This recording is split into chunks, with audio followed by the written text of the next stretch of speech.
மேடையில் வீற்றிருக்கும் அறிஞர் பெருமக்களே, அவையோர்களே, உங்கள் அனைவருக்கும் என்னுடைய பணிவான வணக்கத்தை தெரிவித்துக் கொள்கிறேன். நண்பர் மணிகண்டன் எப்போ பேசினாலும் எனக்கு பிடிக்கும்.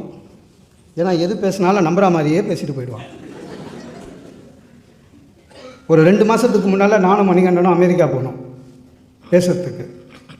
அது அப்பப்போ சொல்லிடணும்ல. அங்கே சாப்பாடு பொழுது எல்லாம் வச்சுருந்தாங்க. ஒவ்வொருத்துக்கும் கீழே பேர் எழுதி வச்சுருந்தாங்க பஃபேல. அவன் கத்திரிக்காக்க வேறு பேர் தான் வச்சுருந்தான். இவர் துருத்துருன்னு எடுத்து சாப்பிட்டாரு. சாப்பிட்டுட்டு ஒரு 2 நிமிஷம் கழித்து என்னை பார்த்து கேட்டான், அண்ணே இது வேறு மாதிரி இருக்கே, நான்வெஜ்ஜாக இருக்குமோ அப்படின்னா. நான் சொன்னேன், ருசியாக இருக்கா அப்படின்னா. ருசியாக இருக்கு, நான்வெஜ் தான் கொடு. இந்த கேள்வி என்ன தெரியுமா? தாவர உணவு நல்லதா இல்லை அசைவ? அது இல்லை. ஒரு மனிதன் முழுமையான தாவர உணவு இன்றைய நிலையில் சாத்தியமா? இல்லை, கற்பனை. அட சாமியார் அரெஸ்ட் பண்ண சாமியார் கிச்சனை பார்த்தா அவ்வளோ இருக்குதான் ஹரியானால. அவங்க தெளிவாக இருக்காங்க, நீங்கள் ஏன் தெளிவாகவே ஆகலை? என்னன்னு எனக்கு புரியல சார். முழுமையான தாவர உணவு சாப்பிட்ணுன்னா ஆடு மாடாக தாங்க இருக்கணும், வேறு மனுஷனால் முடியாது. ஆடு மாடாலேயே முடியல, போஸ்டர் சாப்பிடுதுங்க. மாட்டுப்பாலே அசைவம் என்கிறது தான் ஆராய்ச்சி. நீங்கள் முழுமையான தாவர உணவு இல்லைன்னு ஒத்துக்கணும் தயவு செஞ்சு. மாட்டுப்பாலே அசைவம், ஐயா தாய்ப்பாலே அசைவம்னார். ஆனால் நீங்கள் திருச்சி போகிற வழியெல்லாம் இருக்குது பாருங்கள், கும்பகோணம் டிகிரி காப்பின்னு எல்லாம் போட்டிருக்காங்க. கடை 10 அடிக்கு ஒரு கடை இருக்குது. அது கும்பகோணம் டிகிரி காப்பிலாம் இல்லை, வெறும் பித்தளை சம்பு தான். அதில் ஒருத்தன் மார்க்கெட்டிங்காக எல்லாம் கும்பகோணம் டிகிரி காப்பின்னு போட்டதுனால ஒருத்தன் மாமி காப்பின்னு விற்கிறாங்க. என்னென்னா கும்பகோணம் ஐயர் வீட்டிலேருந்து வர காப்பியா, அவர் சுத்த சைவமா, டம்ளரே கழுவ மாட்டான். நான் சொல்கிறேன், எங்கள் ஐயா சண்முகவடிவேல் சொல்லுவார், இந்த ஐயா சொன்ன மாதிரி தான், அசைவம் சாப்பிட்றவங்களை கேவலமாக நினைக்கக்கூடாது. அவங்களாம் தெய்வம், தியாகிங்க. யாராவது 4 பேராவது முழுமையான தாவர உணவு சாப்பிட்ணுன்னு அவன் தியாகம் செஞ்சுன்னு இருக்கான். ஆமாங்க, ஒரு வாத்தியார், அவர் சைவர். இந்த ஸ்டூடெண்ட் அசைவமாக இருக்கிறவங்களை பார்த்து எப்பவுமே கிண்டல் பண்ணுவாராம். ஒரு பையனை கூப்பிட்டு கேட்டுருக்காரு, என்னடா சாப்பிட்ட மதியானம்? கறி சார். கறியெல்லாம் சாப்பிடலாமாடா? ஆடு தானே? ஆமாம். ஏண்டா ஆடை சாப்பிட்றீங்களே, அது வயிறு உள்ளலாம் இருக்குது, சாப்பிட்டது செரிச்சுது, அதெல்லாம் வயிற்று உள்ள இருக்குமேடா, அதெல்லாம் என்ன பண்ணுவீங்க? என்னலாம் அந்த பையன் சொன்னான், அதெல்லாம் நீங்கள் கத்திரிக்காய் செடியில் போட்டுவோம் சார், உரமா. அதாவது வாத்தியார் அவனை அசைவம் சாப்பிடாமல் நிறுத்தணும்னு நினச்சார். கட்சியில் அவர் கத்திரிக்காய் சாப்பிட்றத விட்டார். எல்லாமே மாறிடுச்சுங்க. நம்ம இன்றைய காலகட்டத்தில் முழுமையான தாவர உணவுலாம் சும்மா பேச்சு, கற்பனை தான். அது எல்லாம் மாறிடுச்சு சார். ஒரிஜினலே இல்லாமல் போயிடுச்சு. நம்மளே அதை ஒத்துக்கிறோம், வாங்கும் போதே கேட்குறோம் இது ஒரிஜினலானு. கடைக்காரன் சொல்கிறான், டூப்ளிகேட் தான் சார், ஆனால் ஒரிஜினலோட நல்லாயிருக்கும். ஏன்னா ஒரிஜினலோட எப்படா நல்லாயிருக்கும் சொல்லி விற்கிறாங்க சார். நம்மளை வாங்கி வரோம், வீட்டில் சொல்கிறோம் டூப்ளிகேட் தான், விலை கம்மி, ஆனால் நல்லா இருக்குமா, ஒரிஜினலோட நல்லா இருக்குமான்னு. நான் சொல்கிறேன், நிறைய பேர் நான்வெஜ் சாப்பிட்றதே சில பேர் தாவர உணவு சாப்பிட்றதுக்கு வசதிக்காக தான். ஏங்க கடவுள் என்ன அறிவில்லாத வராங்க? உலகத்தை படைக்கும் பொழுதே 1 பங்கு நிலம், 3 பங்கு கடல். அப்படின்னா என்ன அர்த்தம்?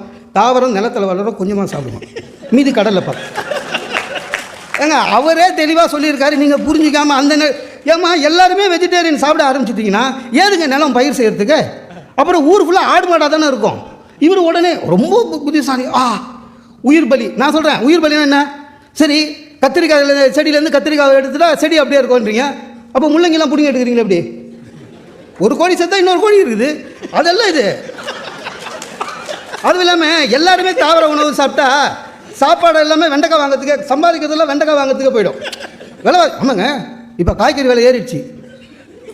ஐயப்ப சீசனு, புரட்டாசி மாதம் பாருங்கள் காய்கறி விலை ஏறிடும். ஏன்? புரட்டாசி சீசனு. அவன் 1 மாதம் கட்டுப்படியாக இருக்கும்போதே மனசெல்லாம் மீன் மேலே தான் இருக்குது. ஏன்? 4 பேர் நல்லா இருக்கணும், நம்ம தியாகம் பண்ணுவோம் தான்.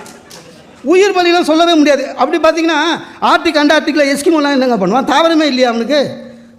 இன்னொன்று தெரியுமா? இவங்களுக்கு தெரியாது. எல்லா உணவுமே தாவரத்தால் ஒன்றும் பண்ண முடியாது. உங்களுக்குலாம் நான் ஹாஸ்பிட்டல் மேனேஜ்மெண்ட் படிச்சுட்டு ஹாஸ்பிட்டல் இண்டஸ்ட்ரியில் இருக்கேன்.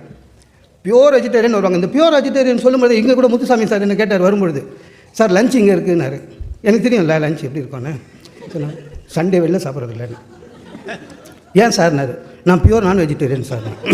அவருக்கு ஒன்றும் புரியல. ஏன்னா வெஜிடேரியன் சொல்கிறவங்க அது ரொம்ப பெரிய பாரத ரத்னா கிரேடு மாதிரி, நான் பியூர் வெஜிடேரியன். சும்மா எங்கே இருக்குது பியூர் வெஜிடேரியன்? நீங்கள் ஒரு முறை ஹார்ட்டு கார்டியாக் ப்ராப்ளம் பாருங்கள், நாங்கள் சொல்ல மாட்டோம், ஆனால் கொடுத்துருவோம். ஏன்னா ஹீமோக்ளோபின் சீக்கிரம் வரணும், அவன் வீக்னஸ் சீக்கிரம் போகணும். 6 நாள் ஹார்ட் ஆப்ரேஷன் முடிஞ்சு நடந்து ஃபிசியோதெரப்பி முடித்து வெளில அனுப்பணும். லைட்டாக சூப்பு கொடுத்து விடுவாங்க போனை எடுத்துகிட்டு. அவர் வெஜிடேரியனாக தான் வெளில போவார். ஆனால் முழுமையான வெஜிடேரியனா இல்லை, அதான் உண்மை.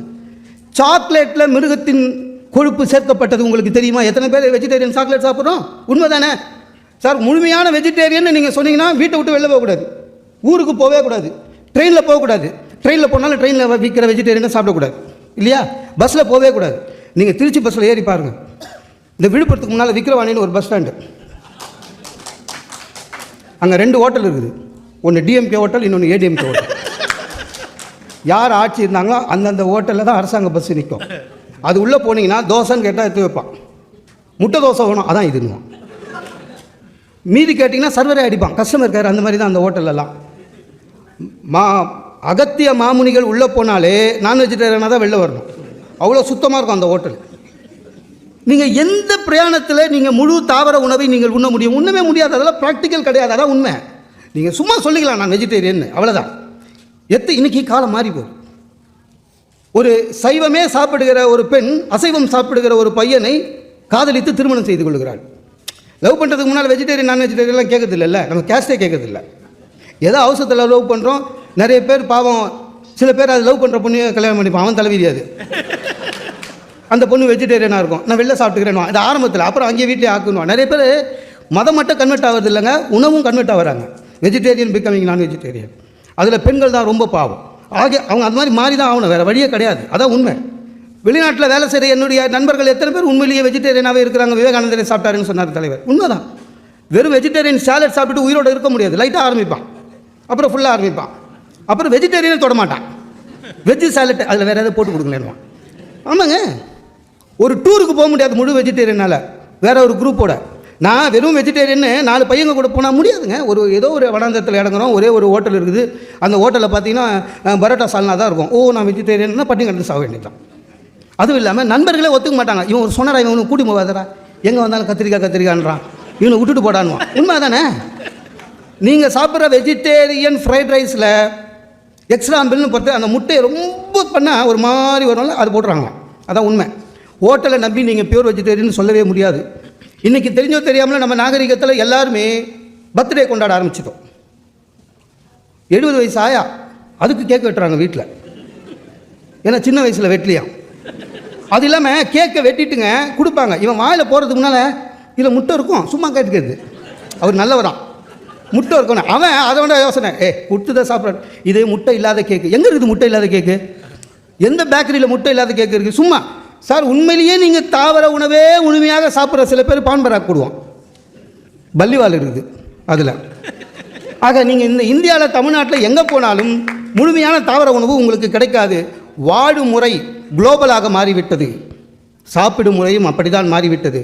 ஒரு மனிதன் இன்றைய சூழலில் முழுமையான தாவர உணவு உண்பது என்பது உண்மையிலேயே கற்பனை என்று கூறி வாய்ப்புக்கு நன்றி பாராட்டி விடைபெறுகிறேன் என்று